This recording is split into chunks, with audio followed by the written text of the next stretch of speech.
Hello, my dear students. Today we are continuing our chapter 5 with the last topic, that is neutralization. हम अब तक क्या पढ़ चुके हैं कि जो एसिड और बेस होते हैं वो केमिकली एक दूसरे के बिल्कुल अपोजिट होते हैं, और जब हमने इनकी डेफिनेशंस के बारे में भी डिस्कस किया, हमने वहाँ पर भी इसी कंसेप्ट का यूज़ किया, न्यूट्रलाइजेशन का। उस टाइम हमने क्या कहा था, एसिड वो सब्सटेंस है जो बेस के साथ मिलकर क्या बनाता है, सोल्ट एंड वाटर बनाता है।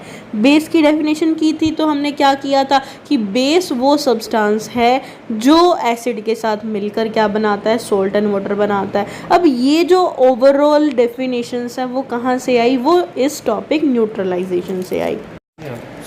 अब हम क्या कहेंगे कि जब एसिड को बेस के साथ मिक्स किया जाता है तो दोनों एसिड और बेस एक दूसरे के इफ़ेक्ट को क्या कर देते हैं, कैंसिल कर देते हैं, और वहाँ क्या हो जाती है, न्यूट्रलाइजेशन हो जाती है। उस टाइम पर जब एसिड और बेस आपस में रिएक्ट करते हैं तो क्या बनता है, सॉल्ट एंड वाटर बनता है। तो अब हम यहाँ ओवरऑल न्यूट्रलाइजेशन की क्या डेफिनेशन देते हैं, कहते हैं the reaction in which N acid react with the base to form salt and water is called as neutralization. Acid plus base goes to salt plus water. और जब ये रिएक्शन होती है तो हमेशा कुछ हीट जो है वो क्या होती है, इवॉल्व होती है, मतलब उस टाइम पे जो हीट है वो प्रोड्यूस होती है ड्यूरिंग दिस न्यूट्रलाइजेशन रिएक्शन। अब ये जो हीट रिलीज़ होने का कंसेप्ट है वो किसकी वजह से होता है, क्योंकि जब एसिड और बेस रिएक्ट करते हैं तो जो रिएक्शन होती है उस दौरान क्या होता है, जो टेम्परेचर है वो इंक्रीज़ हो जाता है, और जो रिएक्शन हो रही है उस दौरान जो मिक्सचर हमें मिल रहा है उसका भी टेम्परेचर क्या हो जाता है, इंक्रीज़ हो जाता है। तब हम कहते हैं कि कुछ हीट जो है वो हमेशा क्या होती है, इवॉल्व होती है, रिलीज़ होती है ड्यूरिंग दैट न्यूट्रलाइजेशन रिएक्शन। अब न्यूट्रलाइजेशन रिएक्शन के अंदर क्या होता है, दो नए सब्सटेंस सोल्ट एंड वाटर की फॉर्मेशन होती है। अब जो सोल्ट बनता है ड्यूरिंग न्यूट्रलाइजेशन रिएक्शन वो डिपेंड करता है कि कौन सा एसिड और कौन सा बेस आपस में रिएक्ट कर रहा है। इसका एक एग्जांपल हम लेके चलते हैं यहाँ कि हमने एक बेस लिया, कौन सा बेस लिया, सोडियम हाइड्रोक्साइड लिया, और एसिड में हमने लिया हाइड्रोक्लोरिक एसिड। जब ये sodium hydroxide base hydrochloric acid के साथ क्या करेगा, रिएक्ट करेगा, तो ये न्यूट्रलाइजेशन रिएक्शन करेगा, और उस टाइम पे जो सोल्ट बनेगा वो कौन सा बनेगा, सोडियम क्लोराइड एंड वाटर। अब यहाँ जो इक्वेशन दी हुई है आपको, उस इक्वेशन में सोडियम हाइड्रोक्साइड, सोडियम का सिंबल होता है Na, हाइड्रो मतलब हाइड्रोजन, ऑक्साइड मतलब ऑक्सीजन, कलेक्टिवली सोडियम हाइड्रोक्साइड का क्या फॉर्मूला होता है, NaOH। एंड जो हाइड्रोक्लोरिक एसिड होता है इसका क्या फॉर्मूला होता है, दैट इज HCl। हाइड्रोजन, क्लोरिड मतलब क्लोरीन से आया, तो हाइड्रोक्लोरिक एसिड का जो फॉर्मूला होता है वो क्या होता है, HCl। इसमें L जो होता है वो स्मॉल होता है। अब जब ये सोडियम हाइड्रोक्साइड और हाइड्रोक्लोरिक एसिड आपस में रिएक्ट करते हैं तो क्या बनता है, हमारे पास कौन सा सोल्ट बनता है, सोल्ट बनता है सोडियम क्लोराइड NaCl प्लस क्या बनता है, वाटर। ये जो सोल्ट इस टाइम पर न्यूट्रलाइजेशन रिएक्शन के दौरान बना है ये कौन सा कहलाएगा, हमारा सोडियम क्लोराइड, जिसे हम नॉर्मली किस नाम से जानते हैं, कॉमन सोल्ट के नाम से जानते हैं। और ड्यूरिंग दिस रिएक्शन कुछ हीट भी उस टाइम पे क्या होगी, रिलीज़ होगी। अब इसी न्यूट्रलाइजेशन को रिएक्शन को हम एक एक्टिविटी से समझने की कोशिश करते हैं कि हम क्या लेते हैं, हम 5 ml डाइल्यूट हाइड्रोक्लोरिक एसिड का सॉल्यूशन लेते हैं टेस्ट ट्यूब के अंदर। अब ये जो हाइड्रोक्लोरिक एसिड सॉल्यूशन है ये दिखने में बिल्कुल कलरलेस होता है, पानी जैसा होता है। अब हमने इसमें क्या करनी है, हमें 2 से 3 ड्रॉप हमारी फेनोफ्थेलिन इंडिकेटर की डालनी है ताकि हम क्या कर सके, उस सॉल्यूशन को चेक कर सके। अब जब हम इसको मिलाएंगे हाइड्रोक्लोरिक एसिड के अंदर तो फेनोफ्थेलिन इंडिकेटर भी कलरलेस है, हाइड्रोक्लोरिक एसिड भी हमारा कलरलेस है, तो हम क्या चीज़ ऑब्जर्व करेंगे, कहते हैं there will be no change in the colour of phenolphthalein indicator on adding it to the hydrochloric acid solution, मतलब कोई कलर चेंज नहीं हुआ उसके अंदर। अब हम क्या करेंगे, अब हम ड्रॉपर के अंदर हमारा बेस लेंगे, कौन सा बेस लेंगे, सोडियम हाइड्रोक्साइड का सॉल्यूशन लेंगे। अब हम इस सोडियम हाइड्रोक्साइड सॉल्यूशन को जो टेस्ट ट्यूब के अंदर हाइड्रोक्लोरिक एसिड प्रेजेंट है उसके अंदर ड्रॉप वाइज मतलब एक एक ड्रॉप करके क्या करेंगे, डालेंगे और टेस्ट ट्यूब को आराम से क्या करेंगे, हिलाएंगे।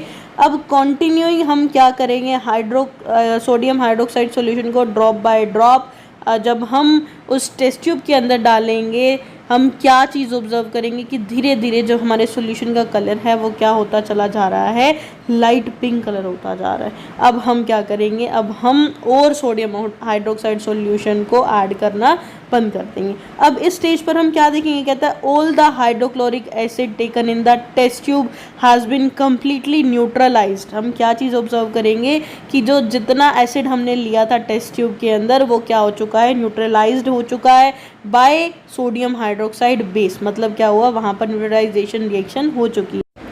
जो कंप्लीशन है इस न्यूट्रलाइजेशन रिएक्शन का, ये इंडिकेट किस फैक्ट से होता है, कहते हैं जब पूरा का पूरा एसिड क्या हो जाता है, न्यूट्रलाइज्ड हो जाता है और तब हम एक्सेस बेस उसमें ऐड करते हैं तो क्या होता है, जो फेनोल्फथालीन इंडिकेटर उस सॉल्यूशन के अंदर प्रेजेंट था वो पिंक कलर के अंदर क्या हो जाता है, कन्वर्ट होना शुरू हो जाता है। अब ये जो है इस अब जो सॉल्यूशन का कलर है वो हमारा क्या हो गया है, पिंक हो। एंड अब अगर हम उस टेस्ट ट्यूब को टच करके देखेंगे जब न्यूट्रलाइजेशन रिएक्शन ओवर हो चुकी होगी तब हम क्या चीज़ ऑब्जर्व करेंगे कि हमारी जो टेस्ट ट्यूब है वो कुछ गर्म है। क्यों हुआ ऐसा, क्योंकि ड्यूरिंग दैट न्यूट्रलाइजेशन रिएक्शन कुछ हीट उस टाइम पे क्या हुई, रिलीज़ हुई और ये जो हीट है इसने क्या किया, जो रिएक्शन मिक्सचर हमें मिला है उसको क्या कर दिया, उसके टेम्परेचर को इंक्रीज़ कर दिया जिसकी वजह से हमें जो टेस्ट ट्यूब है वो हॉट फील हुई। तो ये हमारा क्या था, न्यूट्रलाइजेशन रिएक्शन की एक्टिविटी के साथ एक्सप्लेनेशन थी। अब हम स्टार्ट करते हैं हमारा नेक्स्ट टॉपिक कि न्यूट्रलाइजेशन कैसे डेली लाइफ के अंदर हमारे लिए यूज़फुल है। तो सबसे पहले हम बात करते हैं इंडाइजेशन की। इंडाइजेशन के दौरान क्या होता है कि जो हाइड्रोक्लोरिक एसिड की अमाउंट है हमारे स्टमक के अंदर वो क्या हो जाती है, ज़्यादा हो जाती है। ज़्यादा क्यों हो जाती है, क्योंकि हम ओवर ईटिंग कर लेते हैं, हम जंक फूड खा लेते हैं, तला हुआ ज़्यादा खाते हैं, ज़्यादा चाय पी लेते हैं। तो उस कंडीशन में क्या होता है, हाइड्रोक्लोरिक एसिड की अमाउंट हमारे स्टमक के अंदर क्या हो जाती है, इंक्रीज़ हो जाती है। अब एक्सेस एसिड जब हमारे स्टमक के अंदर आ जाएगा तो वो इनडाइजेशन करेगा जिसकी वजह से हमारे स्टमक में पेन और इरिटेशन हो जाएगी और पर्सन जिसकी स्टमक के अंदर ज़्यादा एसिड बन चुका है उससे क्या हो जाएगी, एसिडिटी हो जाएगी। अब उस कंडीशन में इनडाइजेशन को ठीक करने के लिए और पेन से रिलीफ पाने के लिए हम क्या लेते हैं, we can take a base called as antacids. हम क्या लेते हैं, बेस लेते हैं। एंटासिड मतलब एंटी एसिड, जो एसिड के इफेक्ट को क्या करेगी, ख़त्म करेगी। एंटासिड्स एक्चुअली क्या होते हैं, they are a group of mild bases, बहुत हल्के बेसिस होते हैं जिसका कोई भी टॉक्सिक इफेक्ट हमारी बॉडी के ऊपर नहीं होता और बेसिक होने की वजह से क्या होता है कि ये एक्सेस एसिड को क्या करते हैं, न्यूट्रलाइज करते हैं और न्यूट्रलाइजेशन की वजह से क्या होता है कि जो पेन है उससे रिलीफ मिलता है। जो सबसे कॉमन एंटासिड्स है जिसका यूज़ हम इनडाइजेशन को ठीक करने के लिए करते हैं जो कि एसिडिटी की वजह से हुआ है, that is milk of magnesia. अब इस मिल्क ऑफ मैग्नीशिया के अंदर क्या होता है, मैग्नीशियम हाइड्रोक्साइड होता है। ये मैग्नीशियम हाइड्रोक्साइड क्या करता है, जो एक्सेस एसिड हमारी स्टमक के अंदर प्रेजेंट है उसको न्यूट्रलाइज करता है और इनडाइजेशन को ठीक करता है। इसके अलावा जो दूसरा मेन एंटासिड है वो कौन सा है, हमारे घरों में बहुत इजीली अवेलेबल होता है, दैट इज़ बेकिंग सोडा। अब बेकिंग सोडा के अंदर क्या होता है, सोडियम हाइड्रोजन कार्बोनेट नाम का बेस प्रेजेंट होता है और ये बेस भी क्या करता है, एक्सेस एसिड जो स्टमक के अंदर प्रेजेंट है उसको न्यूट्रलाइज करता है। अब ये जो एंटासिड्स हैं they are available in market in the form of liquid mixture और टैबलेट्स, और जो इनो की फॉर्म में भी मिलता है वो भी एक तरीके से क्या है, इनो भी हमारा एंटासिड है जो एसिडिटी से हमें रिलीफ देता है। तो इस तरीके से हमने क्या पढ़ा कि किस तरीके से जो एसिड और बेस हैं वो एक दूसरे के इफ़ेक्ट को कैंसिल करते हैं और न्यूट्रलाइजेशन करते हैं।